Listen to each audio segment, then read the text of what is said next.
结婚5年，老婆都一直不肯跟我同房，直到结婚纪念日当天，我看到有人给他发消息：小婊子，今晚穿上我给你买的战袍，我让你看看我的厉害。下一秒，老婆从浴室走出来，穿戴整齐。老公，公司今晚有事，不能陪你了，明天我们再补过一个吧。我看着她不自然的走路姿势，简直不敢相信眼前的一切。当晚，我把她所有的东西都打包丢了出去。她上门质问的时候，我平静地回答：先把离婚协议签了吧，江小姐。亲情长相守，真情在人间。大家好，我是秋兰，欢迎观看《真情人间》。结婚5年，我依旧是个处男，说出去估计有人不信，但事实如此。我和老婆江如慧是大学时认识的，谈恋爱之前，她就一再表示自己是很传统的女孩，结婚之前是无论如何都不会给我碰的。我以为自己遇到了好女生，于是处处谦让。谈恋爱那2年时间里，我甚至只牵过她的手。结婚当晚，我以为自己终于可以和她修成正果，可就在我脱她衣服的时候，她却突然崩溃大哭：对不起老公，我真的很害怕，你容我再做思想准备。新婚夜当晚，我是在沙发上睡的。之后的5年里，他一直以这个理由拒绝我的求爱。面对双方家里老人的催促，我实在不忍心他为难，于是主动将责任揽到了自己身上。结婚5年，我们始终过着无性婚姻，久而久之，我甚至有些习惯了被他拒绝。直到今晚，我们结婚纪念日，我精心准备了一桌子好菜，吃饱喝足后，江如慧直奔浴室。由于喝了点红酒的缘故，听着浴室的冲水声，我难免有些心猿意马。可就在这时，一旁枕头上，江如慧的手机突然亮了。她洗澡的时候总是喜欢拿手机进去放歌，可能今天恰好忘了吧。我拿起手机准备熄屏，可屏幕上的一条信息却让我全身血液瞬间冰冷：小婊子，今晚穿上我给你买的战袍，让你感受一下哥哥的厉害。这句话犹如一道闪电般将我尘封多年的疑云劈开。身为男人，这句话里隐藏的意思我再清楚不过。江如慧出轨了，我脑海中闪过这个念头。看着手里的手机，我这才意识到，似乎结婚5年，我从来没有看过自己妻子的手机里有什么。她对和男人接触表现得很抗拒，就连走在路上被别的男人不小心蹭到，她都会一脸厌恶。也因为如此，我对她一直很放心。可眼前的信息却让我的脑子变得混乱。我真的了解江如慧吗？我拿起手机，颤抖着输入密码。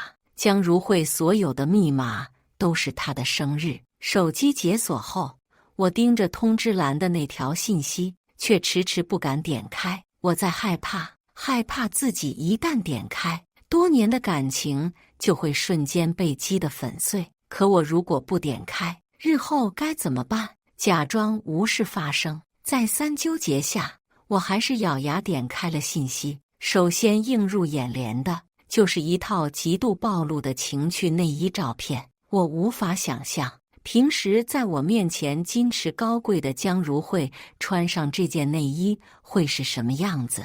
点开2人的聊天记录，我的呼吸逐渐急促，手上滑动的动作也越来越快。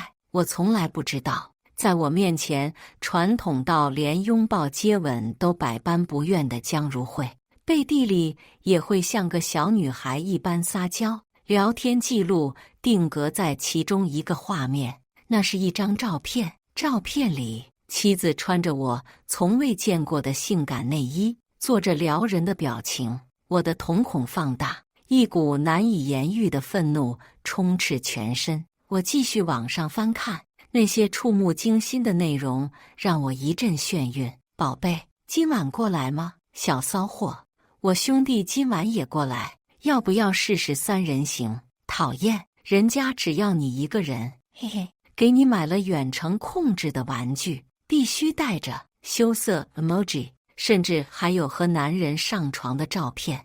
我只感觉气血上涌，抓着手机的手也在微微颤抖。我不敢相信，也不愿意相信，这个放荡不堪、被人侮辱成母狗的女人，会是自己清纯且传统的妻子。我点开对方的头像，从照片里，我认出了对方的身份，是江如慧的白月光何时安。之所以认识他，还是我和江如慧结婚的时候，他的出现让原本开心的江如慧哭得泪如雨下。后来面对我的质问，江如慧说了实情，两人有过一段感情，可后来因为父母不同意，只能作罢。老公，我只是有些触景生情，你放心，我永远只属于你一个人。曾经的誓言，如今听起来是那么的可笑。相爱5年，我一直以为只要我全心全意对待他，他总有一天会想通的。可聊天记录里，他却和另外一个男人肆意地嘲笑着我的无能。5年时间，他居然真的蠢到连碰都不碰我一下。我沉默着翻看聊天记录，心里仿佛有一头野兽在咆哮，让我冲进浴室将那个贱人生吞活剥。但最终我还是保持了理智，将所有的聊天记录拍下来后，将手机恢复原状。过了3分钟左右，浴室门打开，江如慧没有穿睡袍，而是穿着性感的包臀裙，腿上套着黑丝，甚至还专门画了一个艳丽妖娆的妆容，走到我跟前。她拿起手机看了一眼，嘴角露出一丝羞涩的笑容，可落在我眼里，那笑容却是讽刺至极。江如慧并没有注意到我的眼神，手指飞快在屏幕上点戳，可突然，她的双腿猛地合拢，脸上的表情也变得纠结复杂，像是痛苦，又似乎很享受。你怎么了？我强忍着胃里的恶心，明知故问道。没事啊。江如慧娇吟一声，差点摔倒在床上，身体颤抖。我知道，她身体里有着那个男人所说的玩具。我的老婆就在我眼皮子底下，被另外一个男人控制着玩具肆意玩弄，心底说不上来是什么感觉。比起愤怒，好像更多的是失望。大概过了半分钟左右，江如慧直起身，脸颊通红，看到我复杂的眼神，她有些慌乱地解释：刚刚肚子有些不舒服。我没有纠结这个问题，反问道：这么晚了，你收拾化妆干嘛？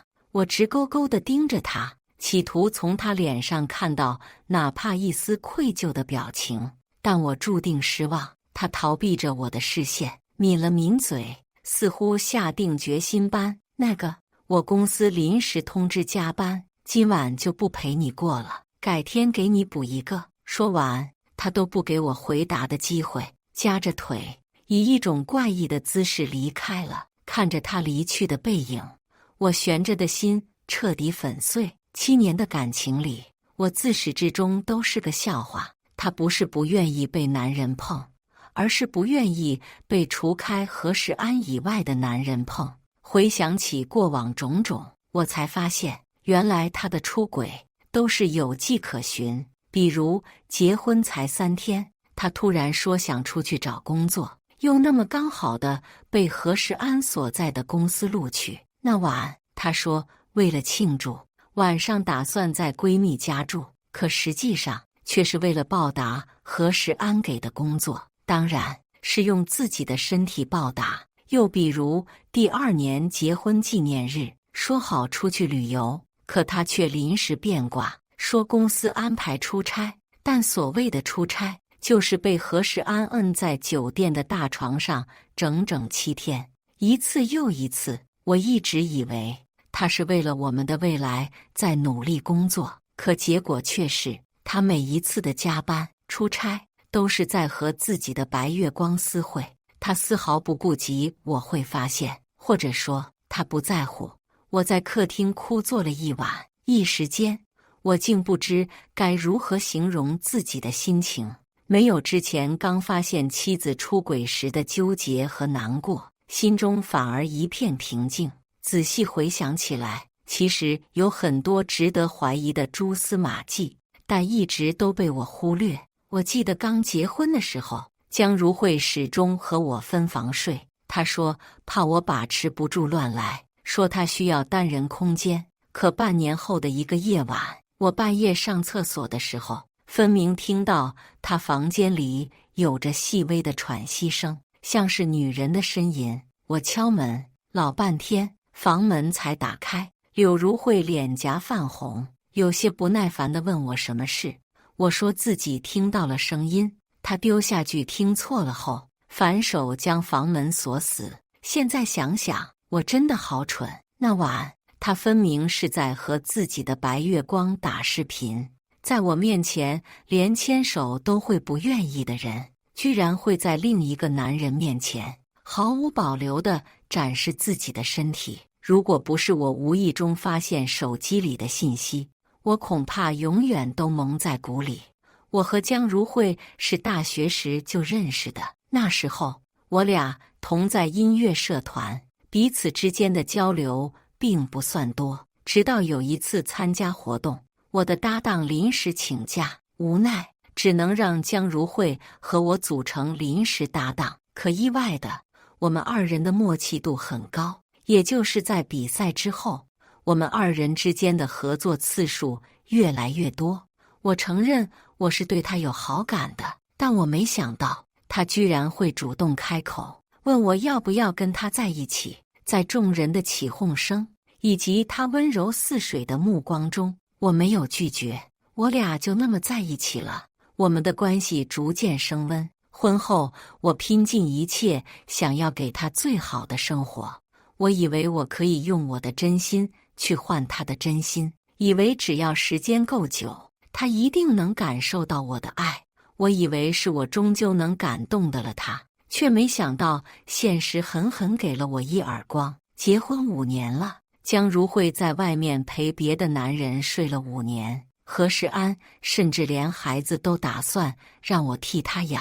可江如慧却就这样冷眼看着我被他耍得团团转，在他看来，我一定很可笑吧。直到天边泛起鱼肚白的时候，我才起身，将房间里所有关于江如慧的行李全都收拾打包，丢在了门口，而后独自一人来到阳台，点起一根烟。也就在这时，房门打开，江如慧回来了。看到门口堆放的行李，他先是一愣，闻到房间里萦绕的烟味，他皱了皱眉，语气带着强烈的不满：“不是说了别在家里抽烟吗？”我没有回话，也懒得回话。江如慧有些生气，快步来到我面前，一把夺过我手上的烟蒂，狠狠碾灭。抽抽抽，说了几次了，抽烟对身体不好。我看着江如慧的面孔，很难想象那些聊天内容居然是他嘴里说出来的。我想立刻质问他，可话到嘴边却生生地咽了回去，还是放弃了。江如慧，我们离婚吧。江如慧一愣，随即脸色变得难看。李天然，你发什么疯？离婚？你凭什么跟我提离婚？凭什么？看到这里，我自嘲一笑。是啊，凭什么？因为我爱他。这些年，我从来没让他出去工作过，甚至家务都是请保姆。为了给他优渥富足的生活，我天天熬夜应酬，数次喝酒喝到进医院。我得到了什么？一个高兴了才会给我好脸色的妻子，真就当我是软柿子，随意揉捏是吧？看到我脸上的笑容，江如慧更加生气。李天然，你疯了是吧？我加班一晚上，你不心疼我就罢了，还闹着要跟我离婚，这日子你还想不想过了？我定定地看着他，反问：你呢？你有想过好好跟我过日子吗？江如慧脸色一变，可很快就恢复冷淡。你还问起我来了？你呢？一天天就知道忙工作，什么时候关心过我？他还委屈起来了，他还是老样子，试图用以往那种朝我身上泼脏水的方法，逼我低头。你的行李我已经给你打包好了，离婚协议我会让律师拟定好。我面无表情地开口：你什么意思？你难不成背着我外面有人了？他觉得自己似乎抓住了什么重点一般，立刻冷着脸冲我质问：被我猜中了是不是？李天然啊，李天然，你居然就因为我不跟你上床，就跑出去找别的女人？你脑子里除了那些龌龊的想法，就没点正事吗？我说你怎么急着赶我走？心虚是吧？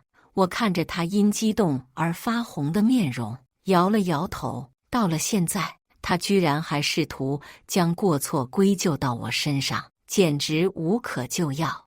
我轻飘飘地瞥了他一眼，别自己龌龊，就觉得别人也是一样。江如慧脸色更加难看，好几次张嘴，但终是一句话都没说出口。我嗤笑一声，转头看着他，反问：怎么不说话？你心虚吗？换成以往，他根本不会如此大动肝火地跟我争辩。江如慧被我的话问得愣了愣，但很快就冷笑：什么心虚？明明是我在问你，你刚才胡说八道些什么？到了这个地步，他还死鸭子嘴硬不肯承认，难不成还想把我当冤大头，让我帮其他男人养孩子？我说离婚，我不想继续被他纠缠，没意思。我应该在看到聊天记录那一刻就提出离婚的。江如红面色一滞，好端端的，为什么要离婚？我看着他的眼睛，轻声道：如慧，你或许不知道，我比你想象中的更了解你。如果你问心无愧的话，你根本不会这么大发雷霆，更不会在这里跟我胡搅蛮缠。他的脸色一下变得苍白，嘴唇都在微微颤抖。我没再理会，直接将他的行李丢出门外，顺带连他一起赶了出去。江如慧在门外疯狂地拍打房门，嘴里不停咒骂着我。后来可能是累了，他丢下一句：你别后悔。随后门外就没了动静。坐着客厅沙发上，看着有些空荡荡的屋子，我突然有些恍惚。结婚5年，我才发现自己在这个家里的物件少得可怜。接下来几天，江如慧始终没有丝毫动静，对我来说反倒是好事。我可以不用再理会她和别的男人如何，专心投入到工作当中去。再次联系，是我将律师拟好的离婚协议发给了他。很快电话就打了过来：李天然，你来真的？听得出江如慧很生气，或许是没想到我会真的把离婚付诸实践。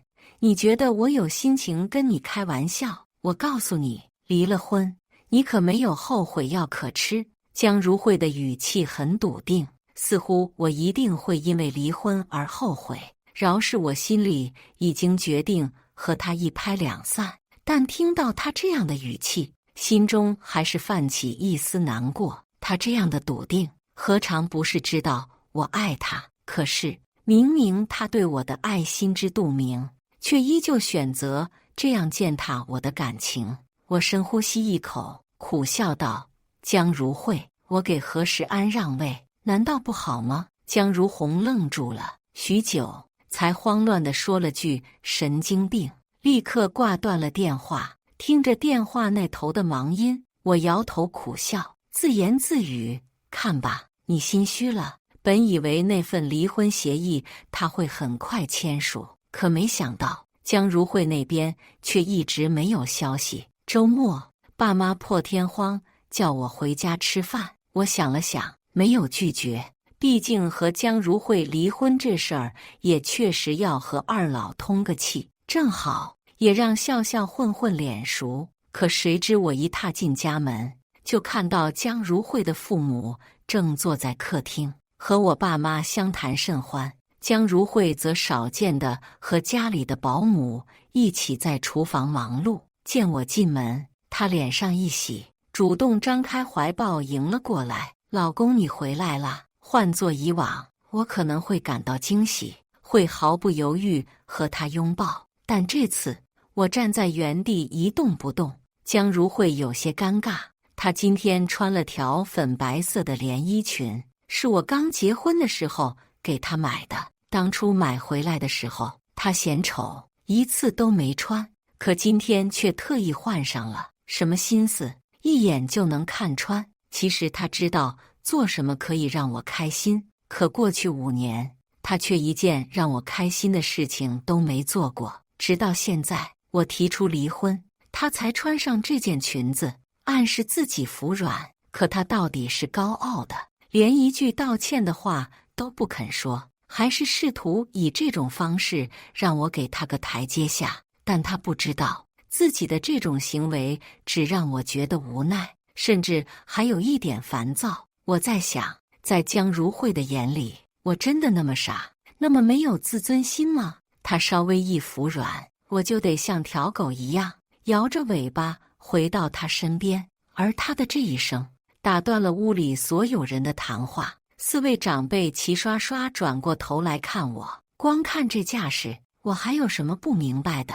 江如慧应该是和他们说了我要离婚的事，找了双方父母来做说客呢。果真，我才换好鞋走进客厅坐下，江母率先开口了。她先是上下打量了眼，而后才似笑非笑地开口：“天然啊，我听我们家如慧说你要离婚，两口子这么多年过来了，干嘛闹这个呢？好好过日子不行吗？妈都不嫌弃你生不了孩子，换成其他人家，指不定人家乐不乐意嫁给你呢。话里话外都是说我不能生育，离婚对我没好处。可他不知道的是，不能生育只是我为了照顾他女儿随口编撰的借口罢了。”一旁的江父就没那么客气了，冷哼一声，还跟着畜生废什么话？我把女儿交给你，结果你就这么对她，自己外面有人了，就嚷嚷着要离婚，你也配当男人？我外面有人。我看了眼江如慧，她立刻低下头，有些心虚的不敢跟我对视。江如慧，这是你逼我的。我轻声开口，随后大步上前，直面二老。这个架势，看来江如慧已经把事情经过都告诉你们了。江府哼了一声，扭过头。我父亲有些尴尬地开口：“天然啊，幺爸说，这事儿你的确做错了。男人嘛，偶尔在外面犯错可以理解，可是怎么好端端还说什么离婚呢？”唯一没说话的就是我妈，可她也在用略带失望的眼神看着我。也不知道江如慧跟他们说了什么，竟然让双方父母都以为出轨乱来的人是我。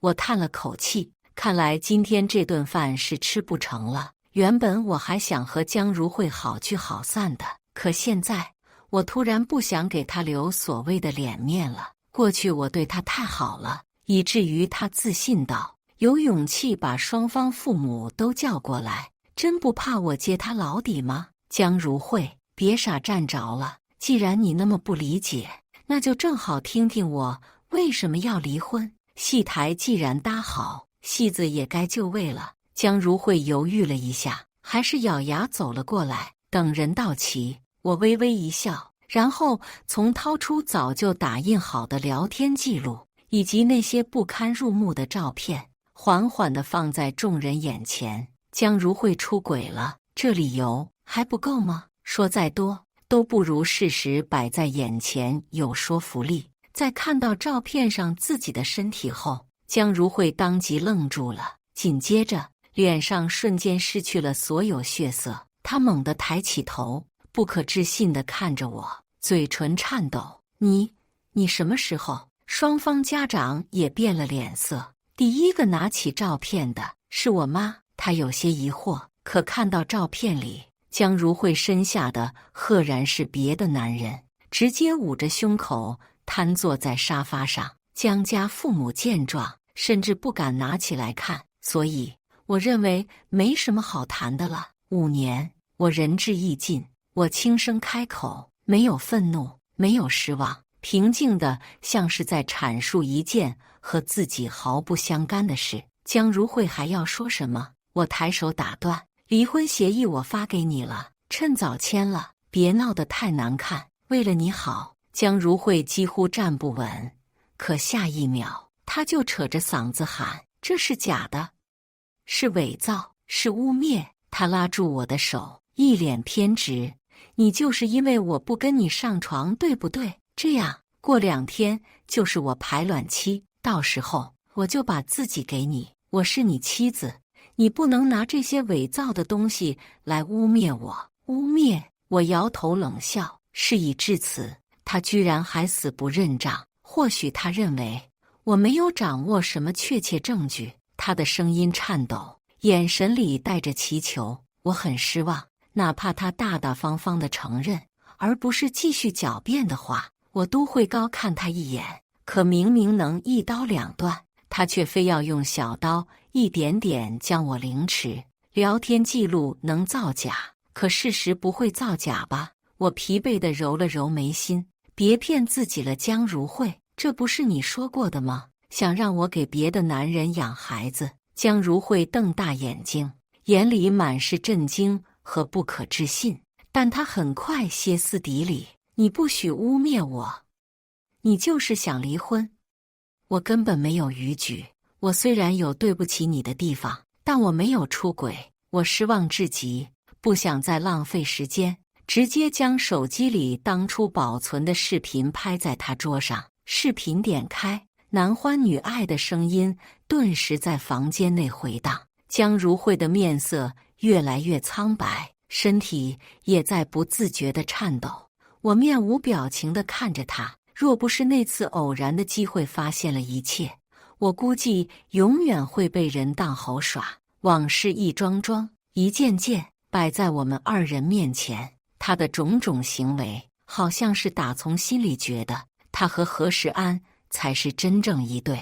我忍不住想起当初我们谈恋爱的时候，那时候的他很乐观，很健谈，也很喜欢跟我分享日常的一切。我曾经一度将他视为唯一，可惜后来我才明白，那一切的一切都只是伪装而已。得知真相这2天，我一直想不通。难道婚姻真的是爱情的坟墓吗？开始的时候是我自己一个人，最后结束的时候还只是我一个人。好像这段感情都是我自己的自导自演。视频结束，江如慧瘫倒在地，泪水断了线，滴落在地。对不起，是我鬼迷心窍，我出轨了，是我不好。你能原谅我吗？我额头青筋暴起，缓缓起身，居高临下看着他。江如慧，你能明白，我得知自己舍不得碰的妻子，却在其他男人玩了整整5年时，我内心有多痛苦吗？你知道你一次次为了那个男人降低底线，不知廉耻的时候，我有多心碎吗？我以为你是一时糊涂，可事实都摆在眼前了，你依旧执迷不悟，一味狡辩。你难道不知道，谎言永远是谎言，永远都有被揭穿的那一天。我本想把一切说破后，大家好聚好散。我以为这么多年的付出，江如慧多少有些良知，可她却不断狡辩，找各种理由。她试图骗我一辈子，难不成我得同样陪她一直演戏下去？我们的婚姻早就烂透了。我试过说服自己相信你，可我连说这句话的时候都觉得我在骗自己。我红着眼睛，绝望地呐喊。我甚至闭上眼睛，眼前满是你和何时安在床上苟且的画面。你在床上喊的不是我的名字，是何时安。何时安，此刻哪怕只是站在他面前，我都好像站在煎锅上一般，煎熬无比。江父脸色铁青，起身抬手狠狠扇了他一巴掌。江母心疼坏了，连忙拽了他一把：“好好说话不行吗？打孩子做什么？”江父一把将他甩开，低声呵斥：“都是你惯的！你瞧他做的什么事，对得起亲家吗？我没心思看他们在这儿惺惺作态，事情已经明了。伯父伯母，你们带着他回去吧，我还要跟我爸妈聊聊，就不送了。”天然，江府脸色难看，但我态度坚决。江如慧呆愣着，似乎没想到事情会突然脱离他的掌控。江父一把拽过他：“走啊，还站在这儿干什么？丢人现眼的东西！”江母不敢劝，只好红着眼跟在后面离开。等他们离开后，父亲长叹一声：“对不起儿子，是爸错怪了你。”母亲红着眼睛大骂：“这女孩子平时看着清清冷冷的，背地里也不是个东西。”转头又安慰我：“儿子，让你受委屈了。”我摇头，表示自己并不在意。随后简单说了一下自己之后的打算：“儿子，你放心，不管你怎么做，爸妈永远支持你。”我们一家子还是其乐融融地吃了个团圆宴。没了江家一家子，似乎我们更融洽了一些。安抚好爸妈后，我回到房子里，本以为那场闹剧过后，江如慧会同意离婚，只是没想到，才过了小半个月，她就又出现在我公司楼下，在她身旁还跟着何时安。见到何时安的瞬间，我本平静的内心瞬间升起怒火，差点没忍住当场给他一拳。你带他来是什么意思？我冷冷地看向江如慧，是想来逼宫，还是单纯恶心我？江如慧赶忙解释：“不是弟，你误会了。”一旁的何时安上前一步，表情里满是讽刺：“你还算不算男人？如慧她只是一时冲动罢了，你至于揪着不放吗？再说了，我每次都带了，隔着一层塑料，就等同于没出轨。”我再也忍不住，抡拳狠狠砸在他的嘴上，伴随着一声惨叫，何时安滚下台阶，鼻青脸肿，地上掉落2颗微微发黄的牙齿。“你干什么？”江如慧惊叫一声，急忙跑过去将他扶起，冲我怒吼：“我们俩的事，牵扯第三者做什么？”事到如今，他竟然还在维护自己的情人。我冷冷一笑：“江如慧，带着你的情人滚出我的视线！离婚协议，我最多再给你3天时间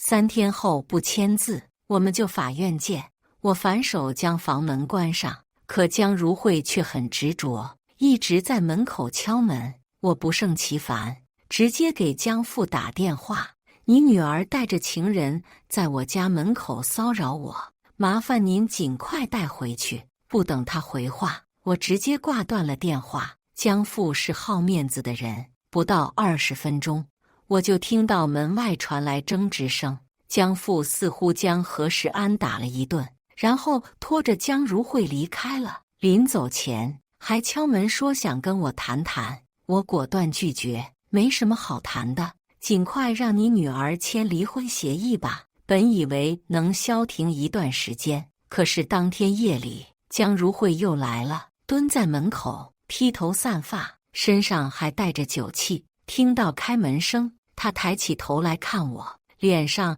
还带着清晰的伤痕。“李天然，你满意了吧？”江如慧缓缓起身，借着楼道的灯光，我可以清晰地看清她脸上的巴掌印。她是在干什么？博取我的同情吗？我只觉得很讽刺。我不明白，你怎么还有脸来找我？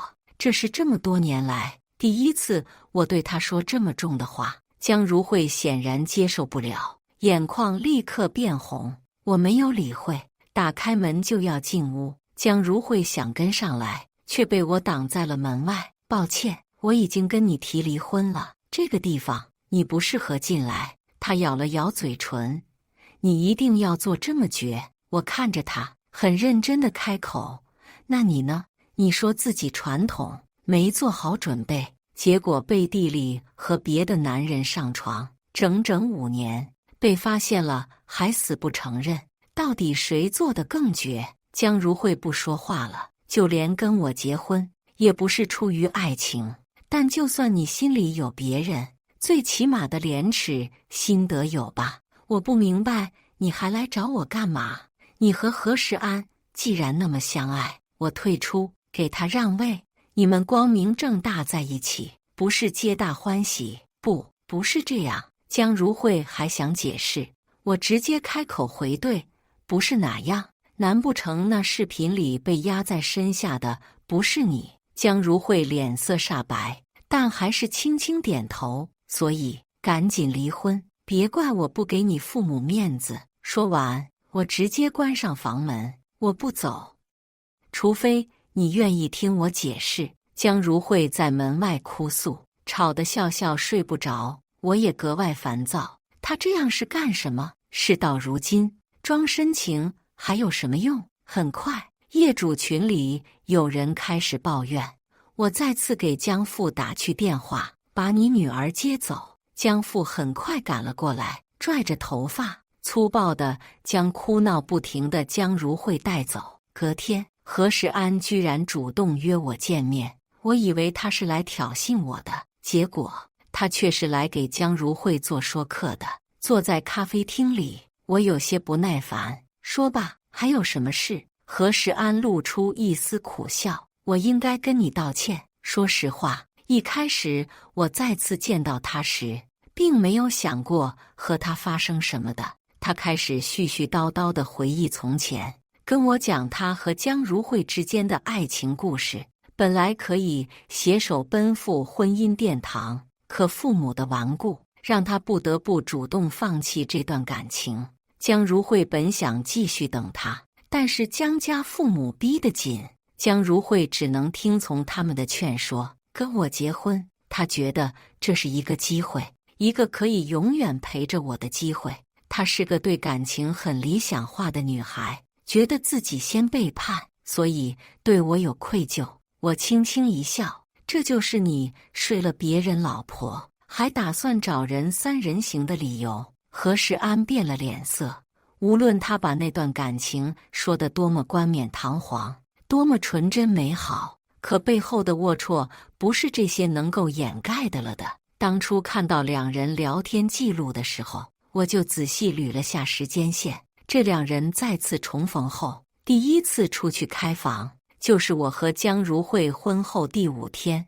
我记得江如慧跑去和闺蜜家睡觉，曾发过一段视频给我报平安，但画面里我分明看到一只男人的手。当时我并没有在意，可没想到却成就了这2人。也许是被我戳中痛点，何时安掩饰性地喝了口咖啡。我突然有些好奇，你明明不想来当这个说客，为什么还要假惺惺约我出来？何时安眼里闪过难堪，因为如慧昨晚跟我说，她发现自己爱上你了。我一愣，要离婚了，才发现他爱我。我只觉得可笑，抬头看看表，我突然发现自己还是太闲了，才会有心思坐在这里听何时安帮江如慧说话。算了，你转告江如慧，我凭什么非要捡她这只破鞋？她不配。何时安还没说话，坐在他身后